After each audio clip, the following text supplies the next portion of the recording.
All right, here we go. הקדמה to מסכת ביצה. מסכת ביצה deals with that ביצה deals with the halachas of yantif in the old Mishnayos. You can see some of them even referred in different places. It's actually referred to as Masechta Yantif. It's just interesting why we call it Masechta Bitzah or Masechta Beya in reference to the first Mishnah of the Masechta. But it defines which malachas are mutar in Yantif and which malachas are Aser, which are Aser midrabanan, which is Aser midrabanan. Masechta Beya takes its name from the first Mishnah, which discusses the halach of an egg which was laid on Yantif. The term Yantif is commonly used today to refer to the festivals as a whole, which includes both the days in which Malacha is Aser, which are the first days and last days of Pesach, and Sukkot, Shavuos, and Rosh Hashanah, as well as the intermediary days of Chol Hamoed, which most Malachas are mutter, subject to certain conditions, which will be discussed mostly in Masechta Moed Katan, which is what Chol Hamoed is all about. Yom Kippur is treated with the stringencies of Shabbos in regard to Malacha, because what's Aser on Shabbos is Aser on Yom Kippur. Yom Tov has different heterim, which we'll discuss throughout the Masechta. In the Mishnah, however, and especially in this Masechta, the term Yom Tov refers to specifically the days which Malacha is Aser. Outside of Eretz Yisrael, the first and last days of Pesach and Shavuos, as well as the last days of Pesach and Sukkot, as well as the day of Shavuos, are each observed for 2 days, and Rosh Hashanah is 2 days even in Eretz Yisrael. The reason for this is explained in the Gemara on the Dalet and Beis. The term Malacha will appear often throughout the Masechta. It refers to any of the 39 Malachas that are Aser on Shabbos, which are mentioned in Masechta Shabbos, Parak Zayin, Mishnah Beis. Though the Mishnah there lists 39 specific Malachas, each of those is really a category of Malacha and includes many related activities which are known as Toldos, which are subcategories. In general, the Malachas that are Aser on Shabbos are Aser on Yom Tov as well, with one major exception. The Torah says in Parshas Boy, Kol Malacha lo yeyasa behem, ach asher yeyochel l'chol nefesh hu levado yeyasa lechem. No malacha may be done on them, meaning the first and seventh days of Pesach. However, that which is eaten by any soul, that alone may be done for you. But with this pasuk, the Torah is matiras, permits us to perform malacha on Yom Tov for the sake of preparing oichel nefesh, food for human consumption. We are thus permitted, for example, to light a fire, to cook and to bake, and even to carry food through the streets on Yom Tov.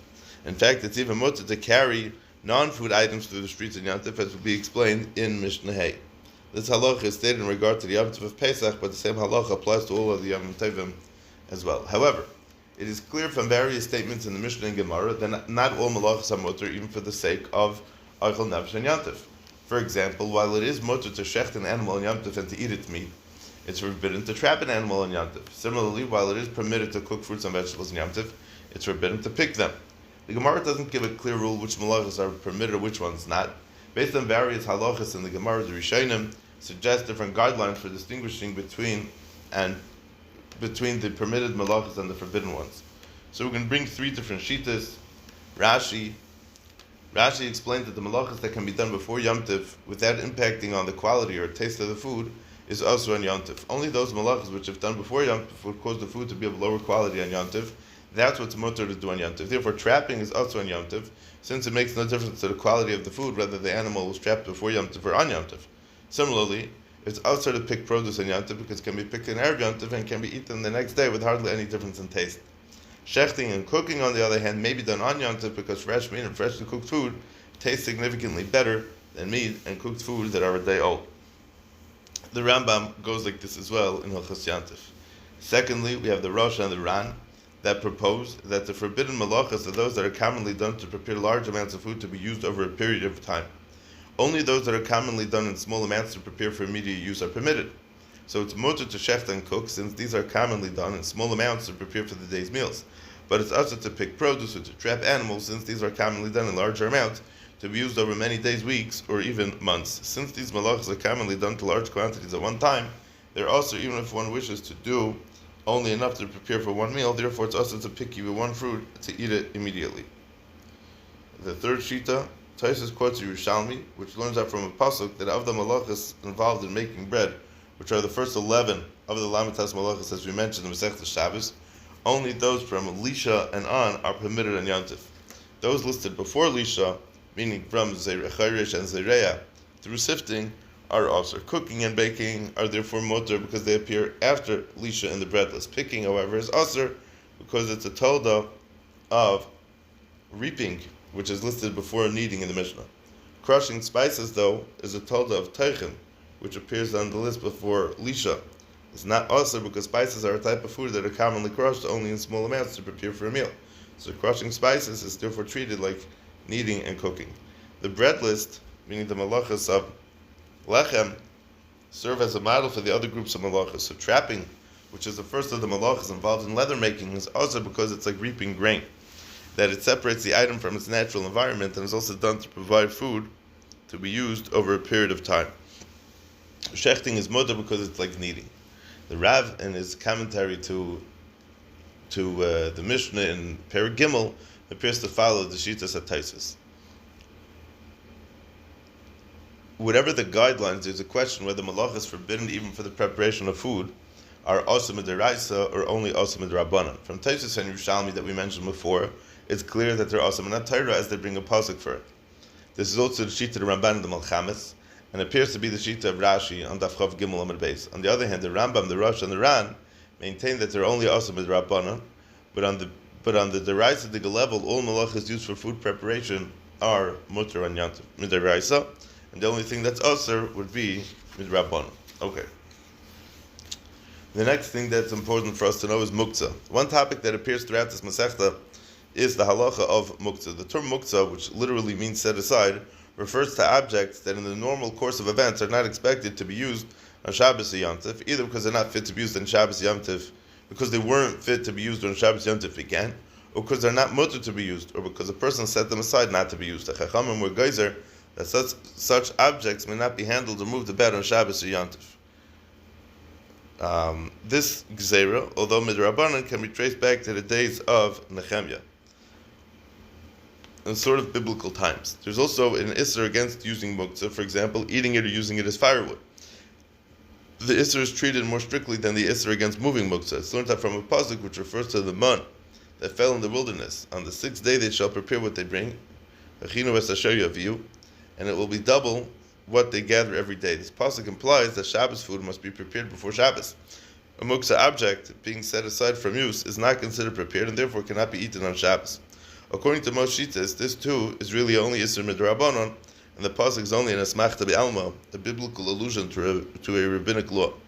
An object that was muktzah at the beginning of Shabbos Yom Tov remains muktzah until the end of the day, even if the reason for it being muktzah ceases to apply for some reason. For example, fruit that was growing on a tree which is muktzah because it may not be picked on Shabbos Yom Tov remains muktzah even after it falls from the tree. The Rambam in Hilchos Muktzah, in Hilchos Shabbos, in Parachav Daled, gives three reasons for the Isra of Muktzah. Yeshaya Hanavi told the people not to walk or talk on Shabbos in the same manner that you do on the weekdays.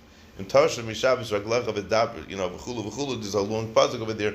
V'daber davar, you should restrain your feet on Shabbos, and also from speaking of things. Since we must refrain even from walking and talking in a weekday manner, we must certainly refrain from moving objects on Shabbos in the way we move them on weekdays. Otherwise, we would come to view Shabbos like a weekday and make ourselves busy with activities such as lifting and moving objects from one part of the house to another. Being at leisure and at home, a person might look for something with which to occupy himself and as a result not rest at all. Number two, if a person were allowed to handle the utensils that are normally used for doing malacha, he might forget himself and inadvertently perform a malacha on Shabbos. Number three, people who have no trade or craft or do not work all week will not be recognized as resting on Shabbos. Therefore, the Chachamim added the Isra of Muktzah so that everyone rests more on Shabbos than on weekday. Rashi adds a fourth reason. The Chachamim added carrying Muktzah so that people don't forget and carry objects out to the streets on Shabbos. This is relevant on Yom Tov as well, since even on Yom Tov it's also to carry out objects that are not needed for Yom Tov. They did not ask for moving objects that are meant to be used on Shabbos, since this would make Shabbos too difficult for most people to observe. They therefore limited the Risurim to items that are not expected to be used that day.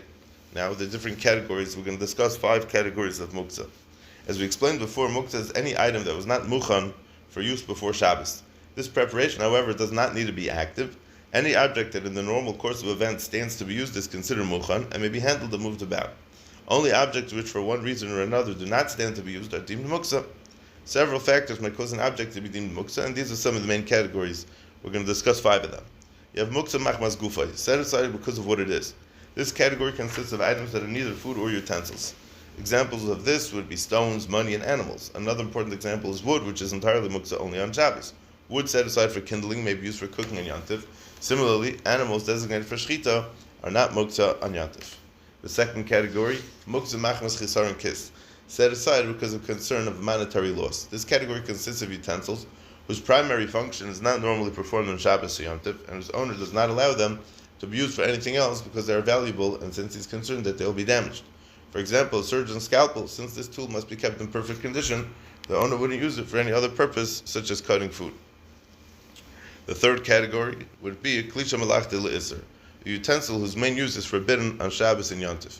This refers to utensils that are made to be used for an activity prohibited on Shabbos and Yantif, but are sometimes used for permissible activities. For example, a hammer is made to be used for building, which is also on Shabbos, but is sometimes used for cracking nuts, which is something that's mutter. Since these items can be used for many functions without being damaged, they are not muktzah on account of monetary laws, therefore their muktzah restrictions are lighter.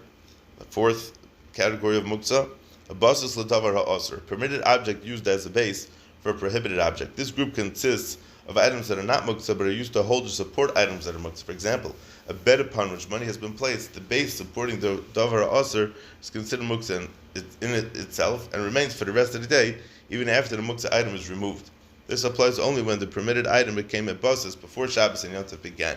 Number 5, noilad, which means born. Noilad refers to something that came into being and first became usable on Shabbos or Yantif. Such items can obviously not be considered mukhan before the day began because it didn't exist, which is going to be the discussion of Be'esh and Noilad Yantif that was born, it was created on Yantif. Now, there's a wide-ranging machlekes between Rabbi Yehuda and Rabbi Shimon concerning the extent of the Isra of Muktzah. Rabbi Yehuda is far more machmir in regard to Muktzah than Rabbi Shimon. The machlekes affects a number of areas of Hilchas Muktzah. Some Mishnayos follow the Shita of Rabbi Yehuda, while others follow the Shita of Rabbi Shimon. And they will be explained each in the appropriate place.